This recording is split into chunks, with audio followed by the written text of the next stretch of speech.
আমার ছোটবেলায় আমি যতগুলো গীতা শ্লোক শিখেছিলাম তার মধ্যে একটা শ্লোক এখনো পর্যন্ত আমার বেশ ভালো মতো মনে আছে। কর্মণ্যেবাধিকারস্তে মা ফলেষু কদাচন মা কর্মফল হেতুর্ভুর্মা তে সঙ্গহস্তি কর্মণি। এতটাই ঠোঁটস্থ আছে শ্লোকটা যে আমি এর অর্থটা হয়তো কোনোদিন মর্মঙ্গম করিনি। করলাম যখন আমি এই চ্যানেলটা স্টার্ট করলাম। এতদিন পর্যন্ত আমি এই চ্যানেলে আসছি, রোজ একটা করে ভিডিও দিচ্ছি, কিন্তু এই চ্যানেলের কোনো ভিডিওতে এখনো পর্যন্ত কিন্তু বিন্দু মাত্র একটা ইমপ্রেশন অবধি নেই। ভিউজ তো ছেড়ে দিলাম, সিটিআর এভিডি ভুলে গেলাম, শুধুমাত্র ইমপ্রেশনের অর্থ হচ্ছে কতজনের কাছে এই ভিডিওগুলো পৌঁছচ্ছে তার হিসাব, এবং উত্তরটা হচ্ছে যে শূন্য, অর্থাৎ নিট ফল শূন্য দাঁড়ায়। তাহলে আমার কি আশা হত হওয়ার মানে উচিত? আমার কি আশা ভঙ্গ হওয়া উচিত? আমার মনে হওয়া উচিত যে না, আমার দ্বারা তো হবে না, কারণ কেউ তো আমার ভিডিও দেখছে না, কারো কাছে তো ইউটিউব ভিডিওটা পৌঁছচ্ছে না, দেখাচ্ছে না যেখানে। তাহলে আমার কি ছেড়ে দেওয়া উচিত কাজটা? আচ্ছা, এটাকে একটু ব্যবসার পরিপ্রেক্ষিতে দেখা যায়। ধরো তুমি একটা ব্যবসাতে একটা দোকান খুলেছো, রাস্তার মোড়ে কোনো একটা জায়গাতে তুমি দোকানটা খুলেছো। এবারে তুমি সকাল 6টার থেকে রাত 12টা পর্যন্ত সেখানে বসে আছো খদ্দেরের আশাতে। খদ্দের আসা তো অনেক দূরের কথা, তোমার কাস্টমার, তোমার ক্লায়েন্ট আসা অনেক দূরের কথা, একটা জনপ্রাণী অবধি সেই রাস্তা দিয়ে বেরোয়নি। মানে কেউ যদি, একটা মানুষও যদি বেরোতো, তুমি ভাবতে পারতে যে ঠিক আছে, সে হয়তো আমার দোকানে ঢুকলো না, সে হয়তো দেখলো না যে আমি কি কি মাল পসরা সাজিয়ে বসে আছি, সে জানতে চাইলো না যে আমি কি ধরনের পরিষেবা প্রদান করি, সে আমার সাথে দুটো কথাও বলেনি, কিন্তু সেই রাস্তাটা দিয়ে পেরিয়েছে। সে দেখেছে যে এই রাস্তার মোড়ে একটা দোকান আছে, সে আগামীকাল হয়তো এলেও আসতে পারে যদি তার কখনো দরকার হয়। সে দোকানের হোর্ডিংটা পড়েছে, সে দেখেছে যে আচ্ছা এই দোকানটা এই বিষয়ে ব্যবসা করে, এই বিষয়ে মালপত্র এখানে পাওয়া যেতে পারে, বা এই পরিষেবা এখান থেকে পাওয়া যেতে পারে, সে আসতে পারে আগামীকাল তার যখন দরকার পড়বে। বা সে হয়তো তার পরিচিত কাউকে বলতে পারে যে আপনার এই অমুক জিনিসের দরকার, তাহলে আপনি অমুক জায়গা থেকে জিনিসপত্রগুলো কিনুন। কিন্তু যদি একটা লোকও না আসে, যদি একটা জনপ্রাণী অবধি না আসে ওই পথটা দিয়ে, তাহলে তারা জানবে কিভাবে যে তুমি একটা দোকান খুলেছো? তাহলে হয় তোমাকে বিজ্ঞাপনের সাহারা নিতে হবে, লিফলেট বিলি করতে হবে পাড়ায় পাড়ায়, অথবা মানে রাস্তার ধারে হোর্ডিং চাপাতে হবে যে এখানে অমুক জিনিস সুলভ মূল্যে পাওয়া যায়, নচেত ভাগ্যের ভরসায় বসে থাকতে হবে যে কেউ না কেউ তো আসবে। এবং পাড়ার মোড় যখন, তখন এখান দিয়ে তো লোক চলাচল হবেই, আজ যদি না হয় কাল তো হবে, এবং লোকজন আসবে। এখন বিভিন্ন রকম ভাবে তুমি এই পদ্ধতির সলিউশন খুঁজে বার করতে পারো। আমি আমার ক্ষেত্রে যদি বলি, তো আমি এই সবে মাত্র অকটেনের একটা প্রেজেন্টেশন তৈরি করে এলাম। আমার পোশাক দেখে আশা করি বুঝতে পারছো যে আমি এখনো পর্যন্ত দম ফেলার ফুরসত পাইনি।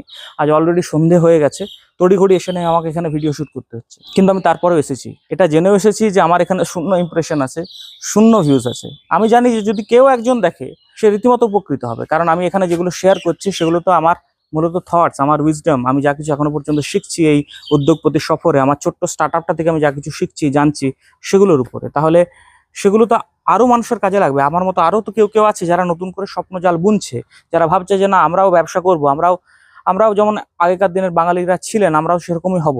তাহলে এই ভিডিওগুলো তাদের কাজে লাগবে কখনো না কখনো। অথবা যদি আমার কোথাও ভুল হয়ে থাকে, তো তারা সেই ভুলটা শুধরেও দিতে পারেন যে না তুমি জানো না, তুমি হয়তো ভাবছি এরকমটা হবে, কিন্তু এরকমটা হবে না, আমি এক্সপেকটেশন নিয়ে চলেছি কিন্তু এটা হয়নি। কিন্তু সেরকমটা কোনোটাই ঘটেনি, কারণ এই ভিডিওতে এখনো পর্যন্ত কোনো ভিউজ আসেনি। তার কারণ হচ্ছে কোনো ইমপ্রেশন যায়নি। এর কারণটা যদি আমি যখন অনুসন্ধান করতে গেলাম, তখন আমি রিয়েলাইজ করলাম যে এটা সব থেকে বড় একটা কারণ হচ্ছে যে আমার যে ভিডিওগুলো সেগুলো এতটাই ইউনিক যে সম্ভবত ইউটিউবের কাছে এর এখনো পর্যন্ত কোনো দর্শক নেই। অর্থাৎ তার অ্যালগরিদমকে এই মুহূর্তে ভাবতে হচ্ছে যে কার কাছে এই ভিডিওটাকে দেওয়া যেতে পারে। সেটাকে প্রপারলি অ্যানালিসিস করার জন্য অ্যালগরিদমের আরও ডেটার প্রয়োজন, অর্থাৎ আমাকে আরও ভিডিও দিয়ে যেতে হবে, এবং তারপর হয়তো এতে ভিউজ আসবে। তুমি যদি অলরেডি এই ভিডিওতে ভিউজ দেখতে পাচ্ছ, যদি তুমি অলরেডি এই ভিডিওটা দেখছো, তার মানে হচ্ছে এতে ভিউজ আসা শুরু হয়ে গেছে, অর্থাৎ অ্যালগরিদমের কাছে ডেটা পৌঁছে গেছে যে কি ধরনের কন্টেন্ট আমি বানাচ্ছি এবং কি ধরনের আমার ভবিষ্যৎ চ্যানেলের স্কোপটা রয়েছে। এবার আমি চ্যানেলের সাথে বাকিদের কেন জড়িয়ে দিলাম, ব্যবসাটাকে কেন জড়িয়ে দিলাম? কারণ এই চ্যানেলটা আমার ব্যবসা যদিও নয়, এই চ্যানেলটা যদিও আমার স্টার্ট আপ নয়, কিন্তু আমার স্টার্ট আপের একটা পার্ট হচ্ছে এই চ্যানেলটাতে আমি আমার থটসকে ডকুমেন্টিং করি।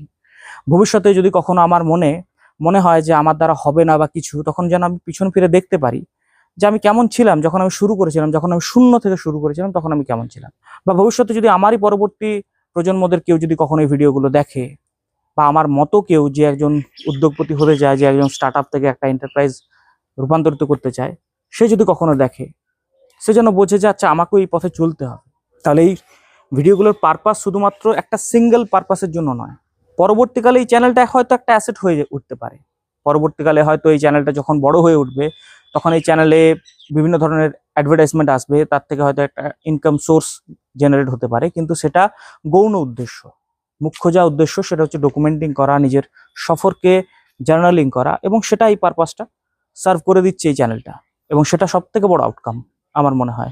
তাই দিনের শেষে আগামীকাল ভিউজ আসুক বা না আসুক, আমি আসবো, নিজেকে যথারীতি ডকুমেন্টিং করব এবং যথারীতি ভিডিও আপলোড করব।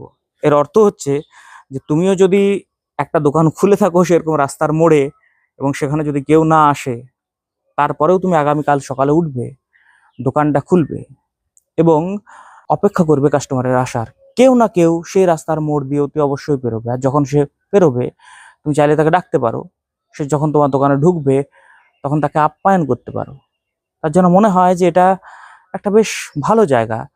লেনদেন শুধুমাত্র টাকার যেন না হয়, সার্ভিসের যেন না হয়, লেনদেনটা হৃদ্যতারও যেন হয়। একটা কাস্টমার যেন রিটার্নই হয়, আগামীকাল সে যেন আবার আসে। আমার যেন মনে হয় যে আজকে যে ভিউজটা তুমি দেখছো, কালকে আমি যখন আরেকটা ভিডিও আপলোড করব তুমি যখন সেটা আবার দেখতে আসো। কালকে তুমি যখন দোকানে আরো কিছু মাল নিয়ে আসবে, তোমার খদ্দের যেন আরো কেনে সেটা। জীবনে ব্যবসার প্রথম এবং প্রধান নিয়ম শুধুমাত্র কাস্টমার বানানো নয়, সব থেকে বড় গুরুত্বপূর্ণ হচ্ছে রিটার্নিং কাস্টমার বানানো। অর্থাৎ প্রয়োজনে তোমাকে লসও করতে হবে, কিন্তু একটা কাস্টমার যেন বারবার আসে, যতক্ষণ না পর্যন্ত সে তোমার মনে এই ধারণাটা দিচ্ছে যে সে লিচিং করছে, অর্থাৎ তোমাকে শোষণ করছে। সেটা যদি না হয়ে থাকে তাহলে একটা কাস্টমারকে রিটার্নিং করার চেষ্টাটাই হচ্ছে মূল ব্যবসা। সেটাই তোমার প্রধান এবং প্রকৃত উদ্দেশ্য হওয়া উচিত যখন তুমি যে কোনো বিজনেস স্টার্ট করবে।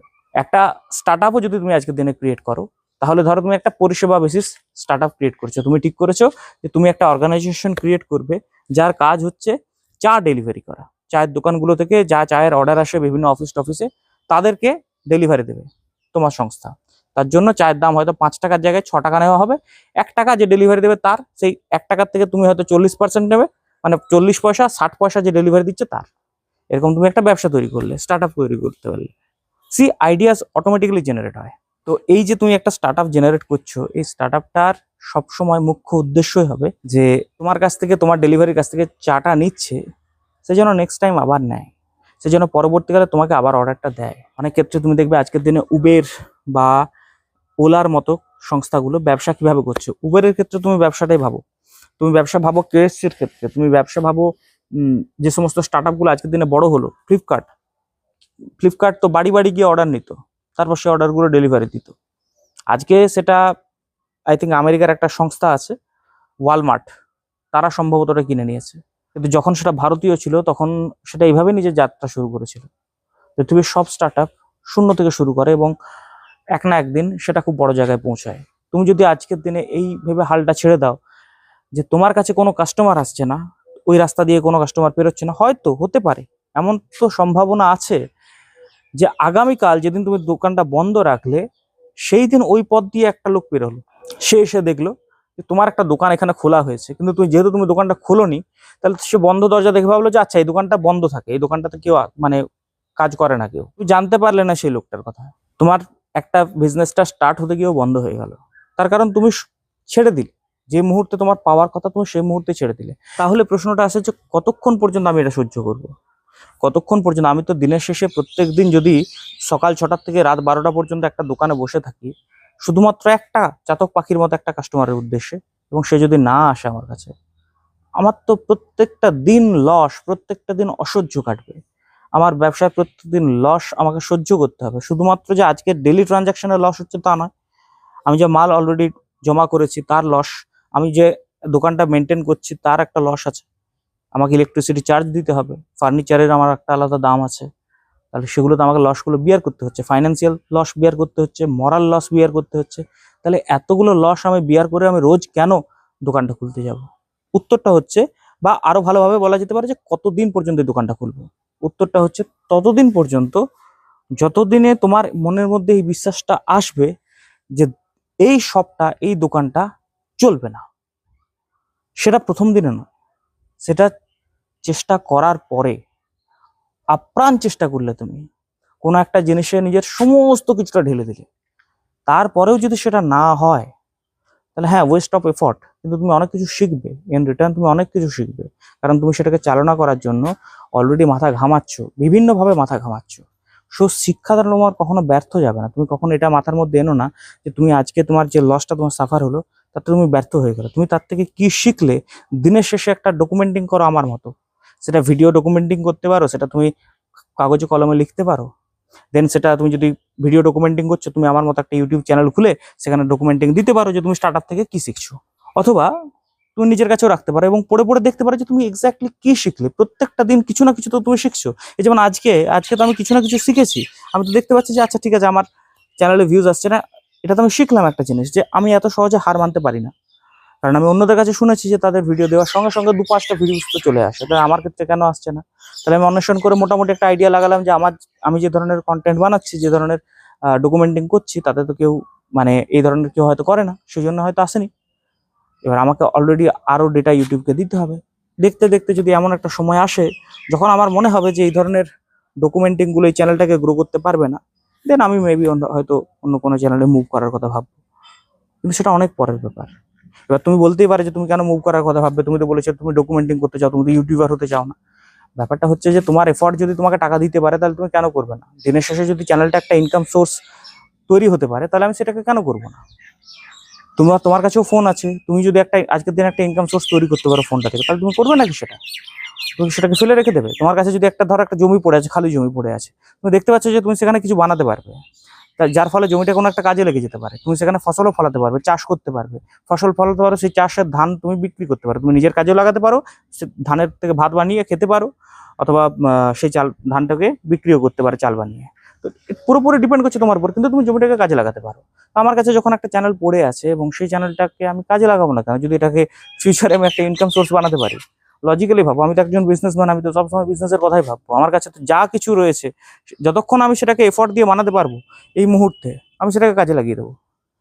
সেটা যদি এই ফোনটা হয় তো এই ফোনটা, যদি আমার কম্পিউটারটা হয় তো কম্পিউটারটা, যদি যদি চ্যানেলটা হয় তো চ্যানেলটা, এভরিথিং এভরিথিং যা আমার মনে হবে যে এই মুহূর্তে এফোর্ট দিয়ে আমি বানাতে পারবো, আমি সেটা বানাবো। অন্তত আমার উদ্যোগপতি সফর আমাকে একটা জিনিস বুঝিয়েছে যে সমস্ত অ্যাসেট যা থেকে তুমি মানি জেনারেট করতে পারবে সেটাকে অ্যাসেট হিসাবে ট্রিট করো।